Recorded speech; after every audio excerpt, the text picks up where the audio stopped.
O contrato pontual ele tem duas características muito interessantes que eu considero como as duas principais importâncias de um contrato pontual, que são, primeiro, o contrato pontual ele tem essa função de dar picos de faturamento na sua consultoria ambiental. Como assim picos de faturamento? Então, como a gente falou aqui, o contrato pontual ele tem a característica de ter um curto prazo de execução e tem início, meio e fim bem definidos. Início, meio e fim bem definidos. Tá?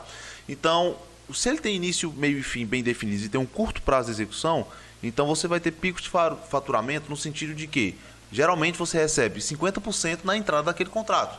Então, se a gente está falando de contratos na margem de 8 a 10 mil reais, então você está recebendo ali, eu recomendo que até 10 mil reais você receba assim, pelo menos 50% na entrada. Tá?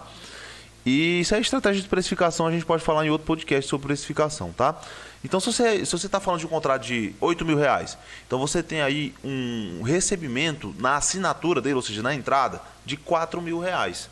Tá? Então, você tem um pico de faturamento. Se a gente for falar de você fechar 2, 3, 4 contratos em um mês, você vai ter um pico de faturamento se fechar 3 contratos de 12 mil reais, esses contratos logo na entrada do serviço, antes de você realmente iniciar aquele trabalho.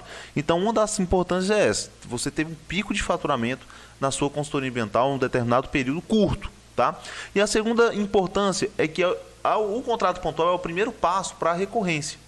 Então, qual é o modelo de negócio ideal na sua consultoria ambiental? É você pegar um contrato pontual, um contrato de elaboração de PRAD, um contrato de elaboração de PGRS, por exemplo, são exemplos disso, tá?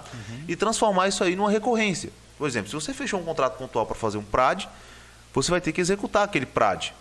Se você executa aquele PRAD, e aí você já tira totalmente a característica de um contrato pontual quando você fala de execução de um PRAD, por exemplo. Porque não existe um tempo pré-determinado para você recuperar uma área. Pode durar 1, 2, 3, 4, 5, 6 anos, tá? Então você já foge do pontual e passa para uma recorrência, que todos os meses lá, na maioria dos casos, não sempre, mas você vai estar recebendo um valor mensal para estar executando aquele trabalho, ok? Então, o que acontece? Você tem essas duas características aqui bem definidas quando o assunto é contratos pontuais. Pico de faturamento e você tem uma entrada para transformar pontual em recorrência.